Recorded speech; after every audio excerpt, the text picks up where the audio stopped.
Good morning and welcome to Washington Post Live. I'm Paige Winfield Cunningham, a health policy reporter and anchor of the Health 202 newsletter here at the Post. And I'm excited to be talking with our experts this morning about the global vaccine effort.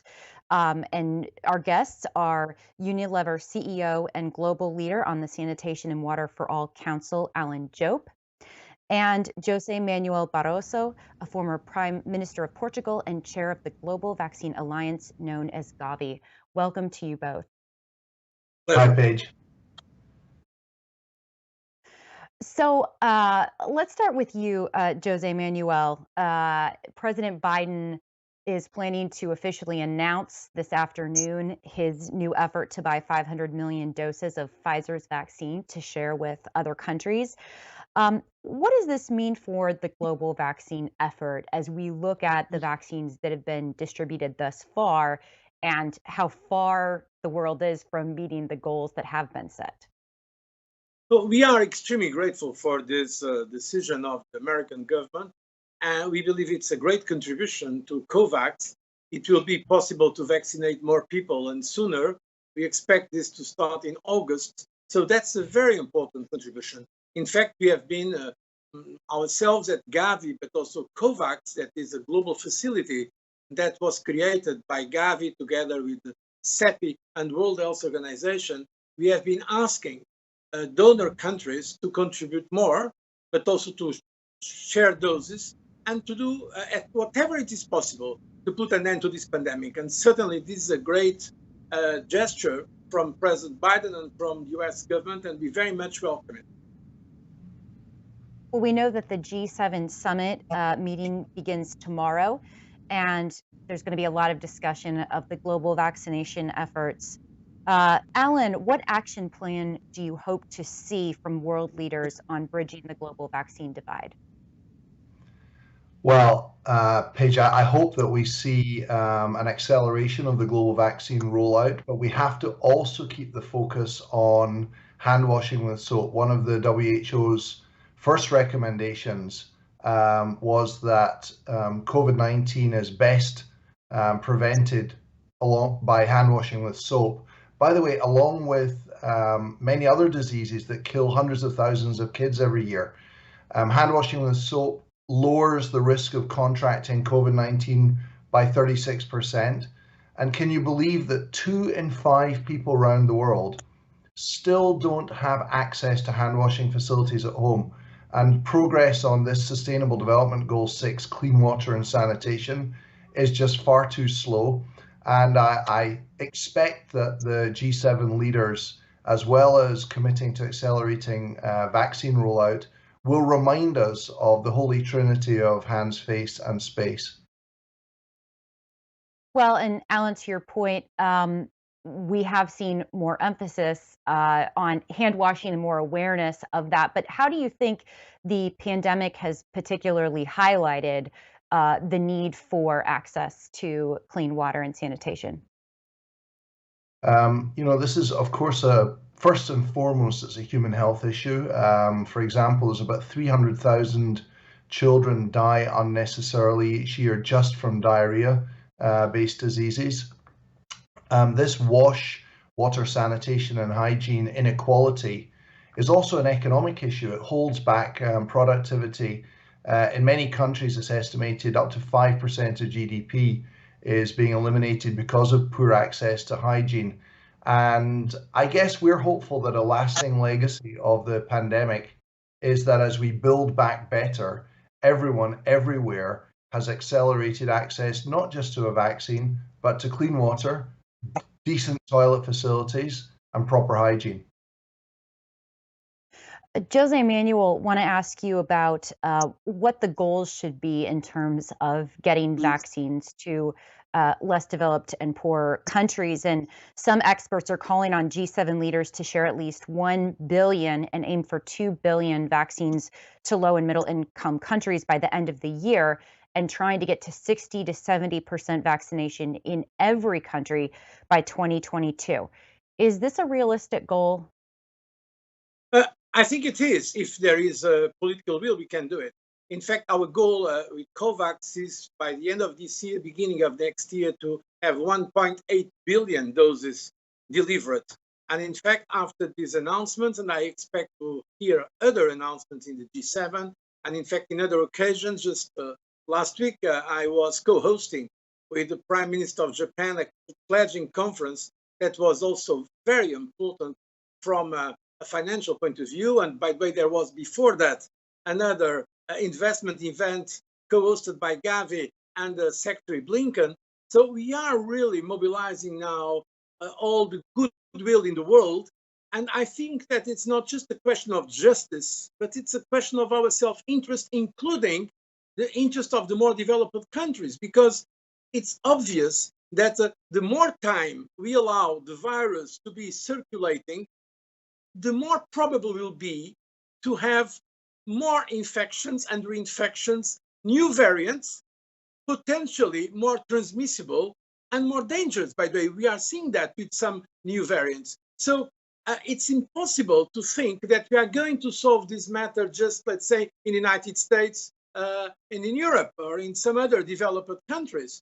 We cannot keep the world closed forever. We have to live, get out of these lockdowns. And so that's why we are saying, just this morning, I was speaking with my good friend, the executive director of the IMF, Kristalina Georgieva, and as she's been saying, the best economic policy today is vaccination, better than fiscal policy or monetary policy. Of course, we need the support of fiscal policy and monetary policy. But when I say vaccination, let me also just add to what Alan was saying. Of course, that means also clean water, sanitation, hygiene.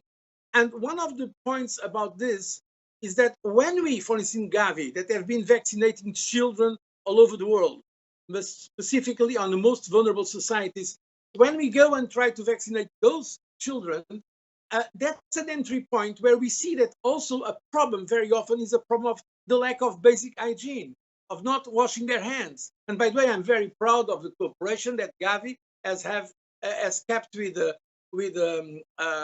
namely with our friend Alain, which I would say a Gavi champion, and Unilever.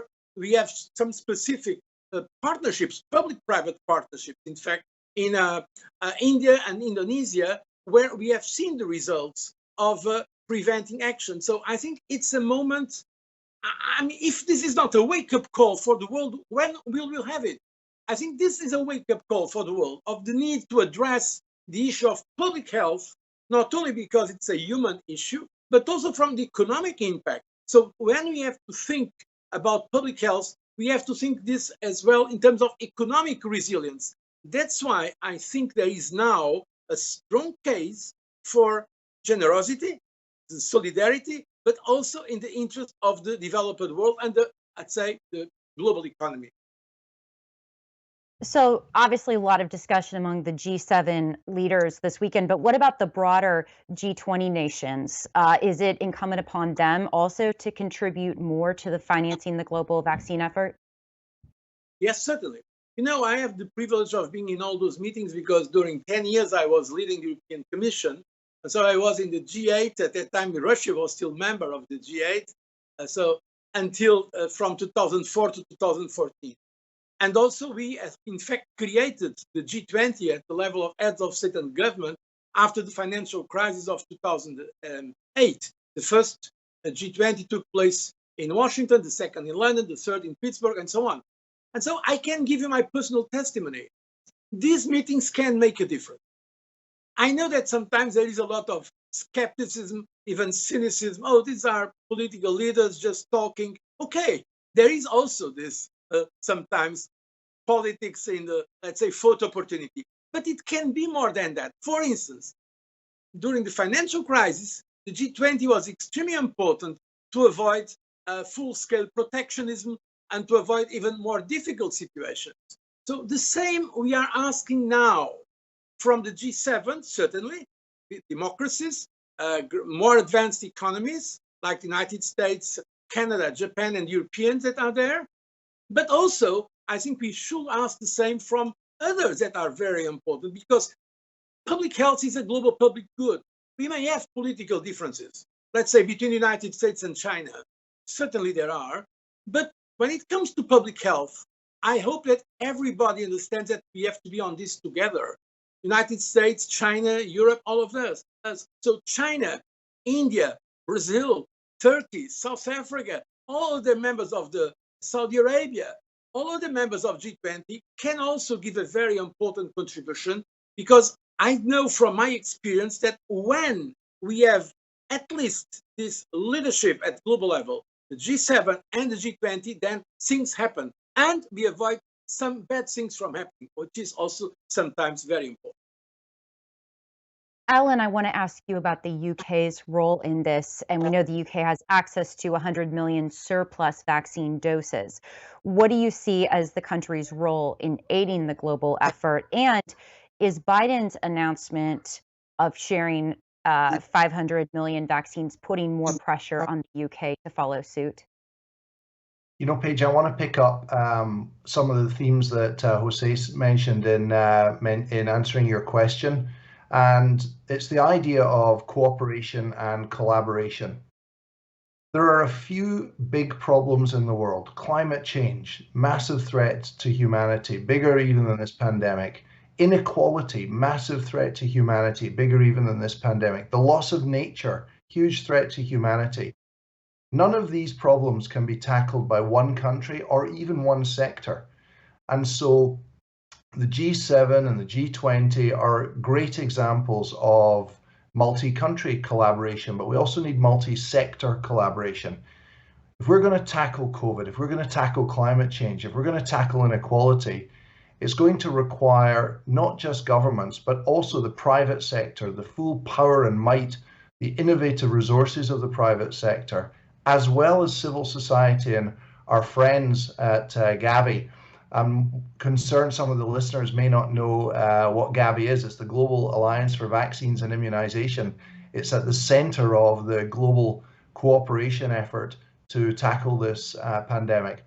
And so it's great that the US and Britain are stepping up to donate and create cooperation across countries. But we also need cooperation across sectors if we're to tackle these big themes. And I'm delighted to hear from José his personal testimony of the power of these cooperative bodies. You know, both of you are talking in very inspiring ways about this potential for collaboration globally. And yet there's some really harsh realities here, which is the COVAX effort has been underfunded. The original goal was to procure and distribute 2 billion doses of vaccine by the end of 2021. At this point, COVAX has only shipped around 81 million vaccines.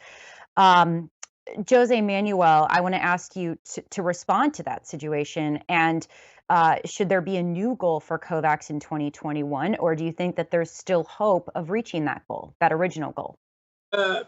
What my management of COVAX tells me is that it's possible beginning next year, most likely, to achieve that goal. But let me explain why it was not possible to do it.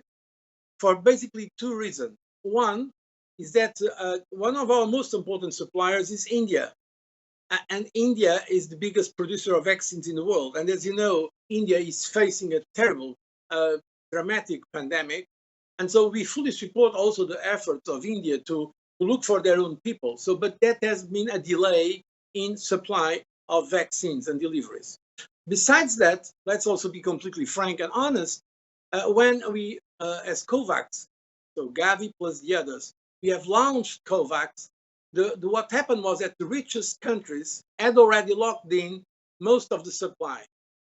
And that's the reality. And so, of course, there was less to distribute through the only multilateral scheme we have today to distribute vaccines in the world, that is COVAX.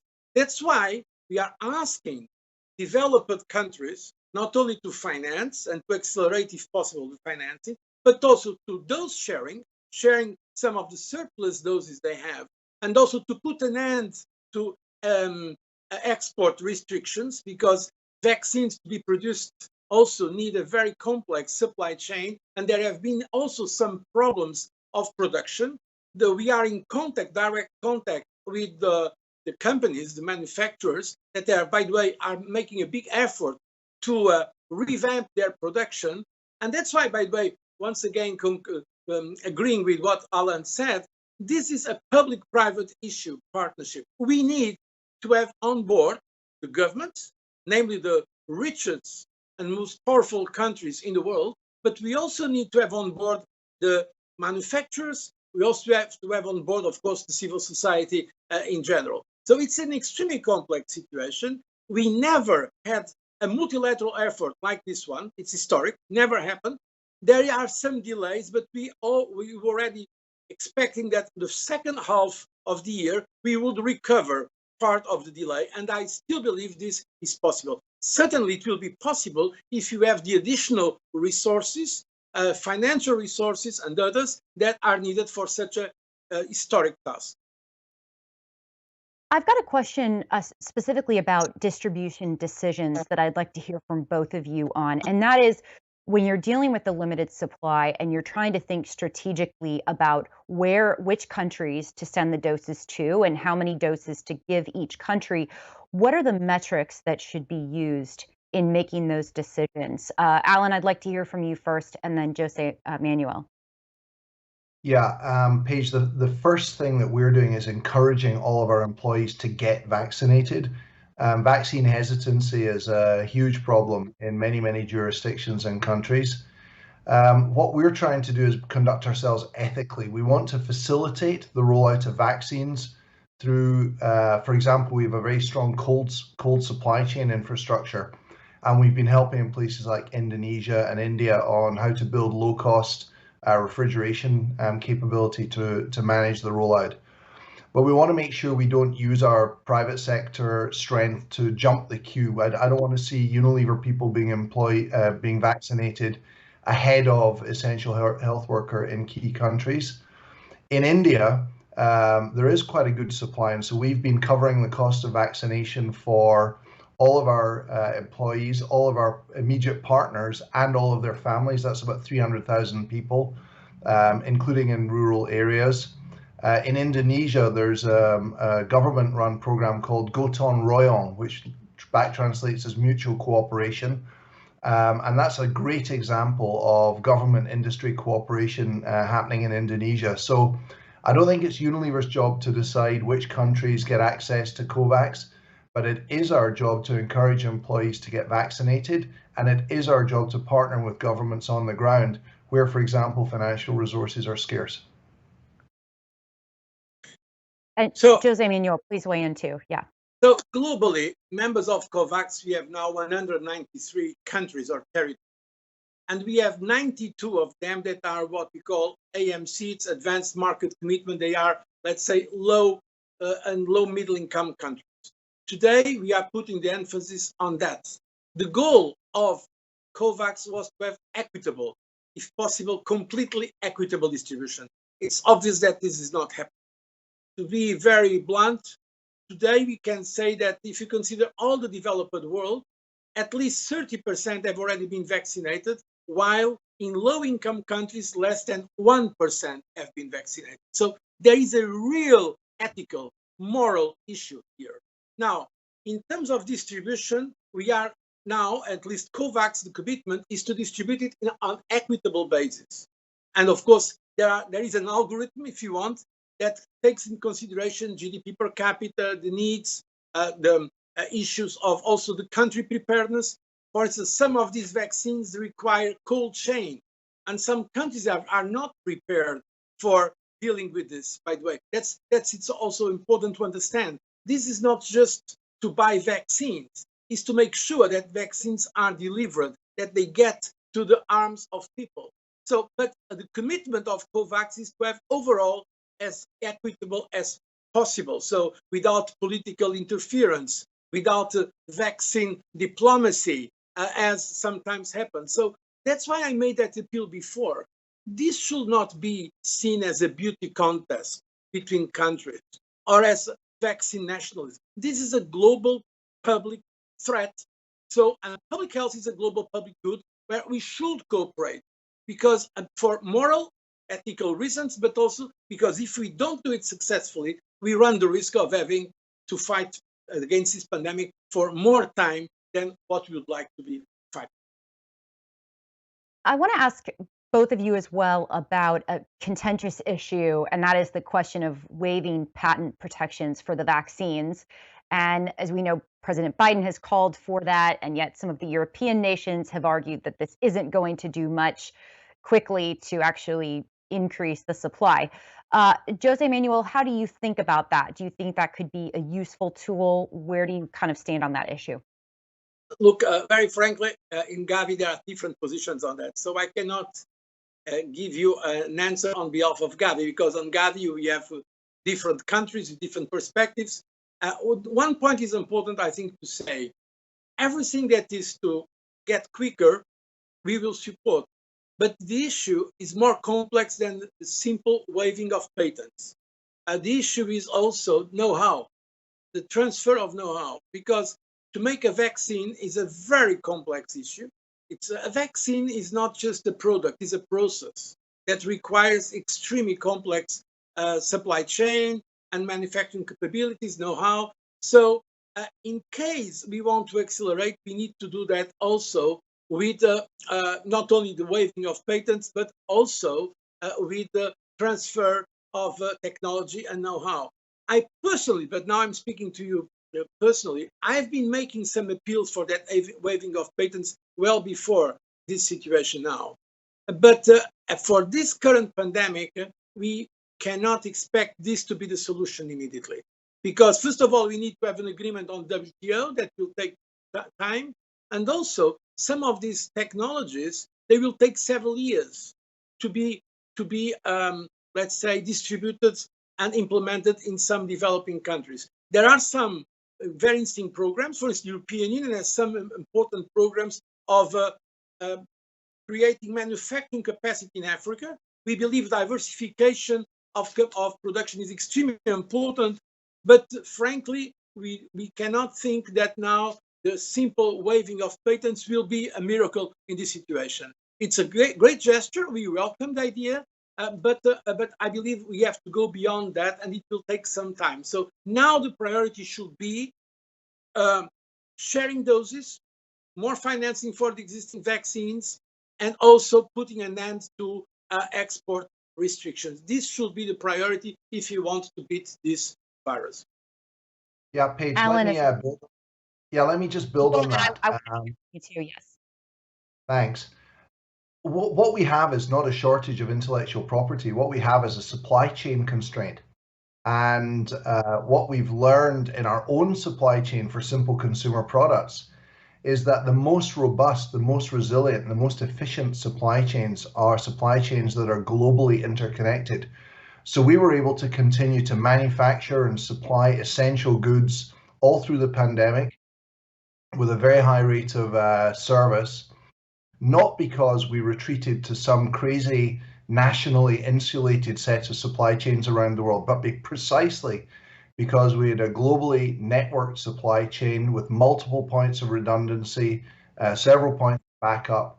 And it strikes me with a private sector perspective that that's exactly what we need for vaccines. We need a flexible, super efficient supply chain that is globally connected. And that's the challenge, much more so than one of intellectual property. In fact, I think the whole world has been stunned at the medical miracle of how quickly and how many different vaccine technologies have been brought to the fore. So what we need is money and supply chain know-how. in our remaining time, I want to ask you about prevention of future pandemics.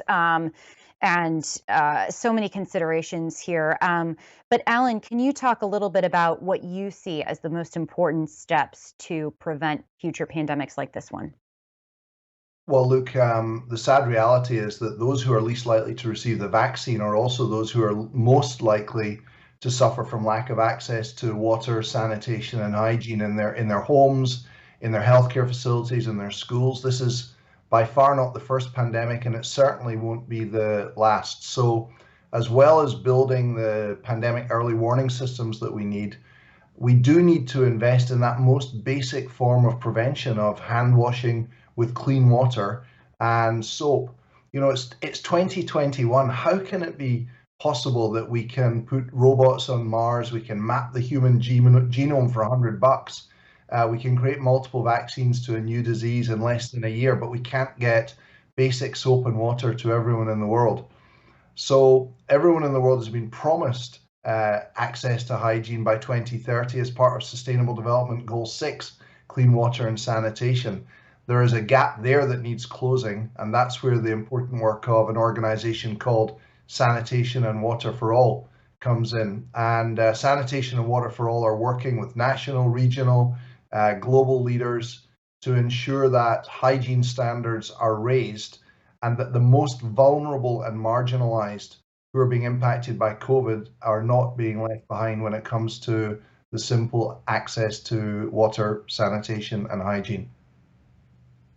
Alan, you also previously mentioned the issue of climate change, and I know Unilever is striving for net zero emissions by 2039. But my question is, if we can't even achieve global solidarity on vaccines at this G7 summit, do you see that as sort of bad news for the potential for achieving global solidarity in fighting climate change? Well, let's be clear. It's not a climate threat, it's a climate emergency.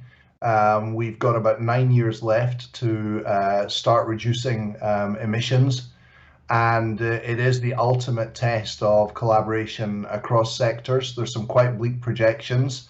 What I do know is that the COP26 in Glasgow in November is going to be a moment of truth. We're seeing governments around the world stepping up the depth of commitments that they're making, and I'm delighted that sector after sector of the business community are adding their voices. And so increasingly, Unilever doesn't stand alone calling for the decarbonisation of our operations. You know, it's good business sense. There will be a price on carbon for sure.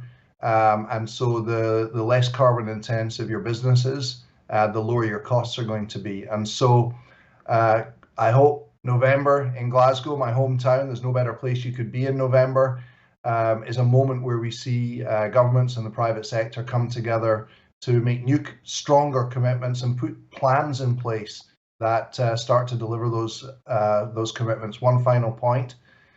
We put our own carbon transition plan to our shareholders in May. We're the first major company that committed to putting its climate transition plan to a shareholder vote, and it squeaked through with 99.65% support from our shareholders.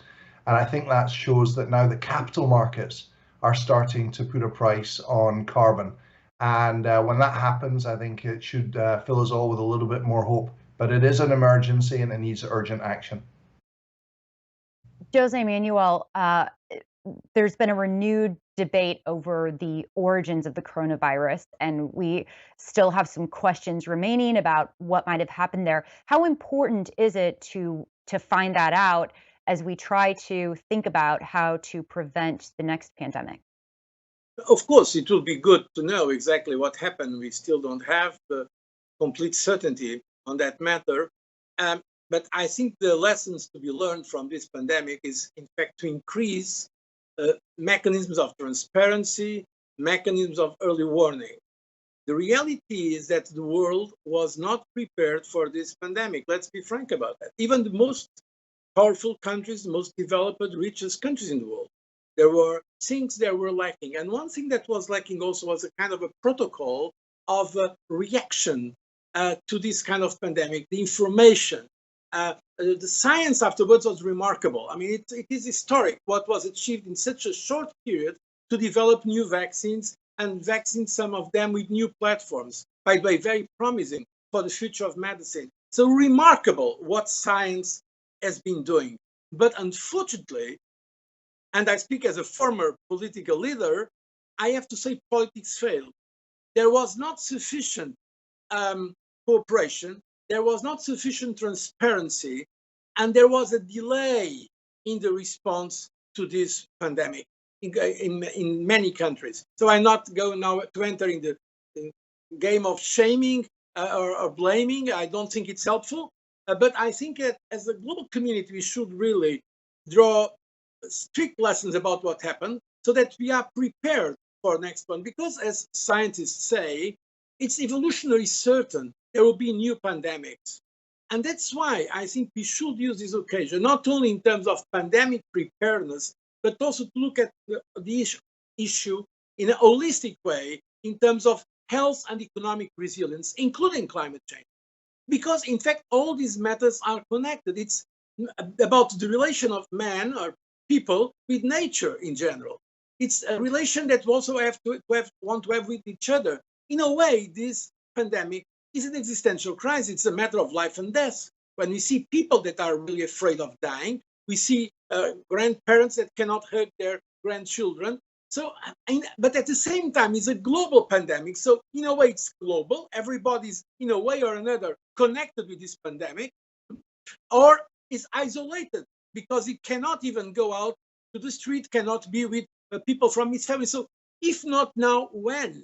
That's why we have to use this occasion to think seriously, including the biggest powers on the world, about mechanisms of prevention, including, by the way, it was already mentioned, I will not repeat everything Alain said about clean water, sanitation, hygiene, because this is the first matter when it comes to public health prevention, but also looking at all the aspects. Because look, one point that is interesting, tragically but interesting, is that even the richest countries with some new diseases, diseases of affluent countries like obesity and others, we have seen some of those people are more vulnerable to this pandemic. So the idea, the simplistic idea that because you are more developed, because now you have a low, let's say, infant mortality, and you have higher life expectancy in some of our societies, we are better protected against this kind of disease. That's not true.